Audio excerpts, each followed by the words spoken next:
Morning,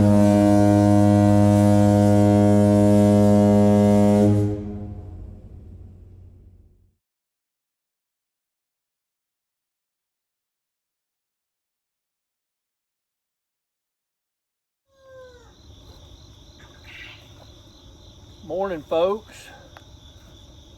Clear skies here. Right now we have no wind or anything going on.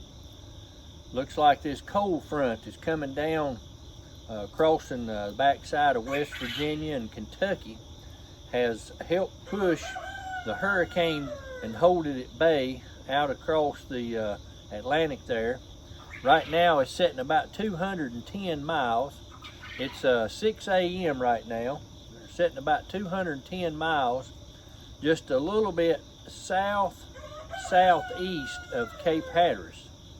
The wave heights are 19.7 feet currently at Hatteras. The ocean is churning big time. If you talk to anybody that is on the coast, you can hear the waves pounding the surf and pounding the beaches.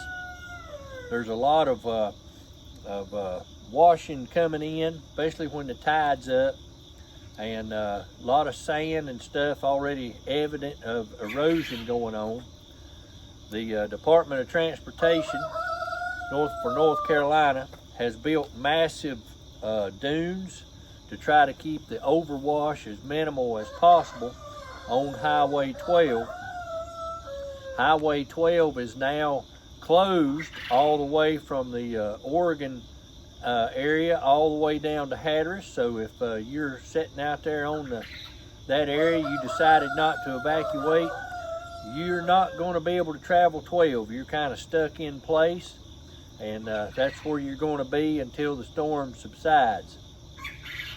If there is a big overwash of 12 or damage to the highway, you will be stuck until that's fixed, because you know that's the only way in and out of Hatteras is on 12 without using the ferries. Have not got word yet on if the ferries are going to try to resume any service anytime soon.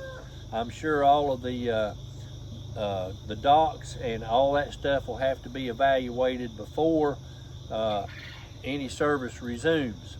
They will also have to check the channels to see if there was any washing of sand and all that kind of stuff to make sure that the ferries can get in and out without running aground on any changes in the channel. Well, folks, I think we've dodged a bullet outside of beach erosion and tropical force winds out there. I do know that there was 2 houses lost so far in Rodanthe, and they were already kind of sitting on the beach, you might say. They've been sitting there for a while, not occupied, and I did find out this morning that those 2 houses have been washed, and there's about a dozen others in jeopardy. And as the hurricane moves on up north, it may get them. You know, Rodanthe and Avon is the furthest points east of the Outer Banks in North Carolina. So the eye of the storm right now, 210 miles, just a tad to the southeast, not by much. So it hadn't got all the way up to Rodanthe yet, but you know, the counterclockwise circle of the low pressure system that forms the hurricane, a lot of those bigger waves are going to be on the kind of on the top and on the side of it as it rolls in. We'll just see what happens with those homes. So we're going to get busy, feed the chickens, and get all that stuff done. We'll try to get some more information for you. Call some people down there on the coast and see what's going on, and we'll give you some information on that as the day begins to break and you can actually see what's going on.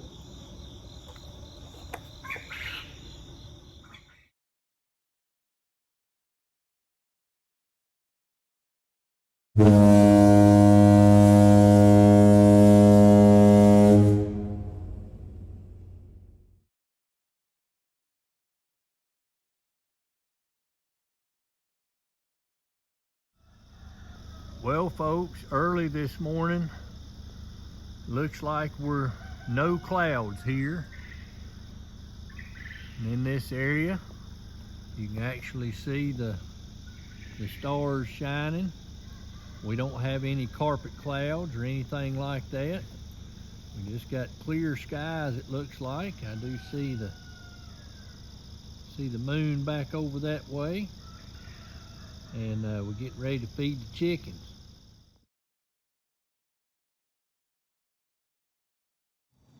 Well, folks, after listening to the governor of North Carolina, it sounds like they have gotten themselves prepared for this hurricane on the coast, unlike what they did with Hurricane Helene.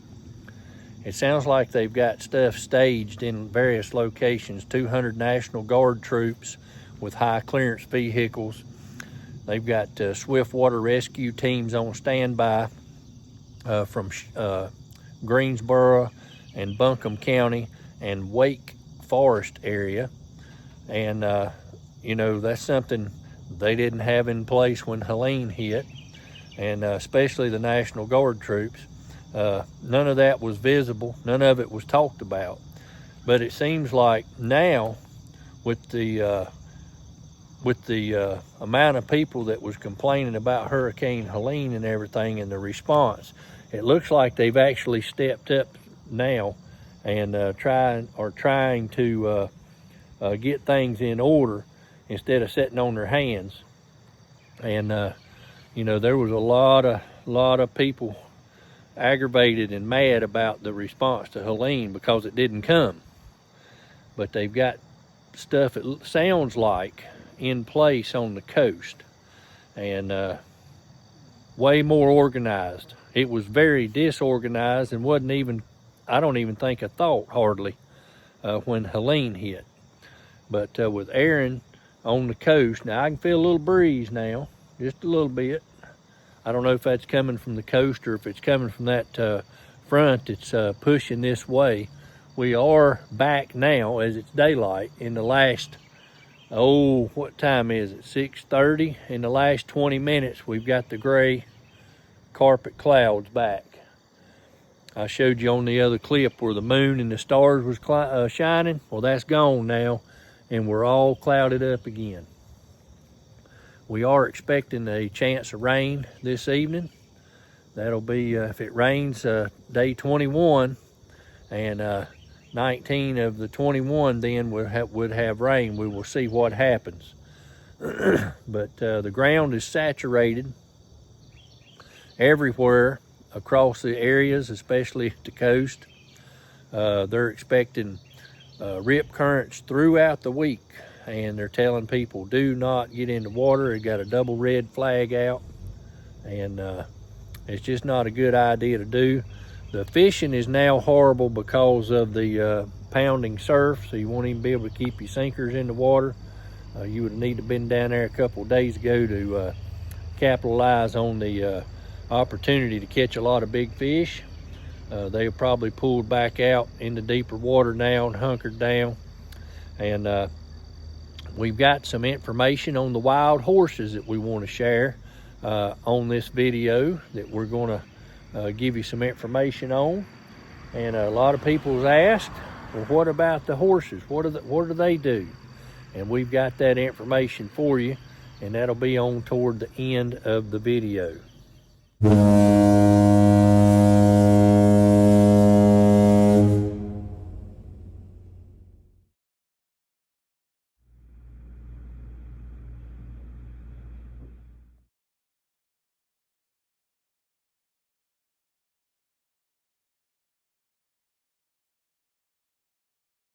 They also have 3 Chinook helicopters ready and available from the state of Georgia to bring in, if necessary, food and water to those who may be trapped on the barrier islands.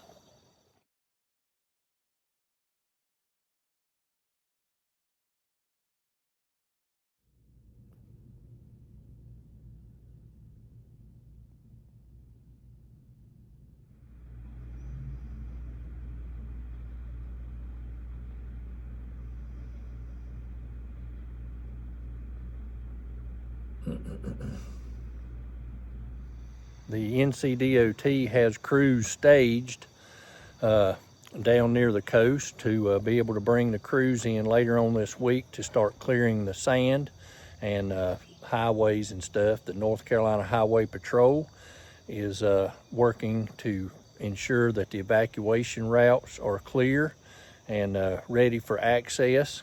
And anybody needing to evacuate, they have set up a shelter that is pet friendly, and you can find all that information out online through the Hyde or Dare County Emergency Management Services websites.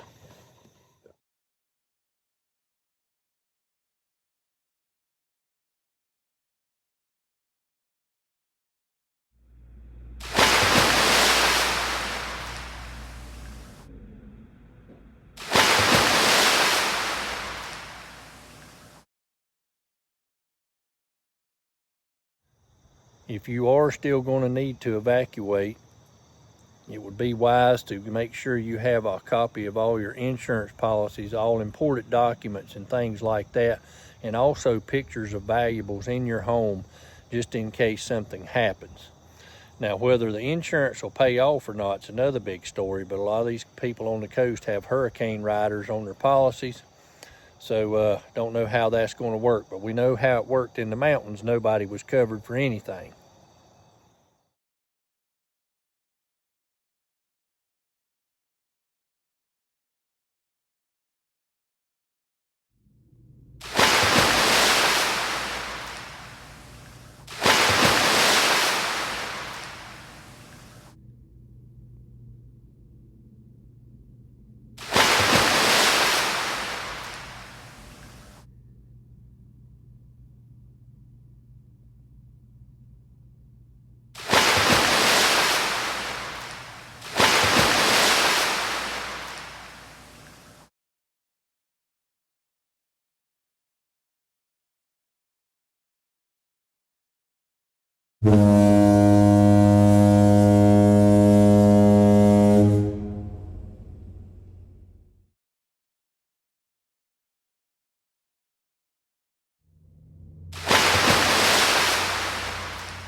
So folks, I told you at the beginning of the video we was going to talk about how the wild horses survive these hurricanes, and we're going to tell how they do it here, because a lot of people would like to know.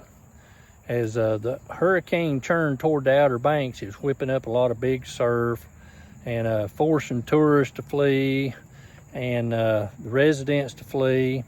And the animal lovers everywhere were starting to fret about the wild horses. You know, the ones that's munching all the grass and stuff, and they're out there in the storm's path. Well, on the famous banker horses out at Corolla and the Shackleford Banks, they have weathered these storms for over 500 years, huddling together against the wind.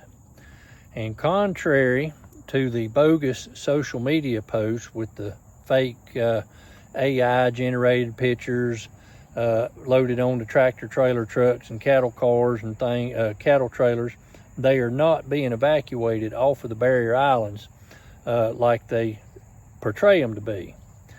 The bankers, these are the wild Mustangs, they have survived on the barrier islands for hundreds of years and have successfully weathered countless storms. It's a natural part of life for them. They've been many generations. They would never be rounded up and moved ahead of a storm. It's completely unfeasible and unsafe for a number of reasons. Now, these Mustangs, as we call them, they have been free roaming for 500 years. The wild banker horses date back to the Spanish colonial settlements in the early 1500s, which ultimately they did not survive. But the Corolla case there where they were at left somewhere near 100 Mustangs behind. There is a non-profit wild horse fund, the Corolla Wild Horse Fund, that cares for the northern herd, while the National Park Service looks after the horses near Cape Lookout. Neither interferes when it comes to the weather. The banker horses know how to seek higher ground and shelter. They live under oaks and they turn their hind quarters toward the wind. The wild horses take care of themselves, and they've been doing so for centuries, according to the National Park Service. After the storms, the horses are checked. Sometimes it takes as long as 2 months to find all the herd on the members on the Shackleford Banks. Now, Hurricane Erin is expected to overwash portions of the flood-prone NC-12 along the Outer Banks, and officials have already evacuated residents and tourists from Hatteras and Ocracoke. Now, in 2019, Hurricane Dorian swept 28 horses out to sea from a lesser-known herd on Cedar Island during what forecasters called a mini tsunami. And that's the latest known horses that were killed in a hurricane. But in the Corolla area, these horses have 8,000 acres to roam, much of it maritime forest, and they know where to go to keep out of harm's way. So I thought you folks might want to know that about the wild horses on the Outer Banks. They're on Cedar Island, Shackleford Banks, and Corolla, and those down around Cape Lookout. Well, folks, appreciate you joining me here today on Deep River Farm. I hope everybody has a blessed day.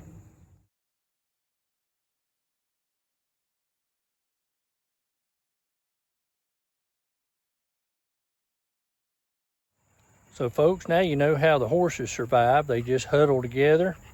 I kind of picture it like the scenes that you see on the African Sahara, where the wildebeest join together and huddle up, or not the wildebeest, but yeah, it is the wildebeest. They kind of huddle up to protect the young and stuff. And then another thing I was thinking about was when it gets really cold in the I don't know where it's at, the muskox, I believe it's called. They just huddle together, the big old long shaggy furry coats. Well, the horses basically do the same thing. They all huddle together and they turn their rear ends toward the wind, and they just stand there until the storm passes, and they get up on higher ground where floodwaters and things like that won't bother them, and they're up in the trees, and they do their eating and whatever, and that's where they get their fresh water from, is from rain, and some freshwater locations there on the Outer Banks. Folks, I appreciate you joining me here today. Y'all have a blessed evening.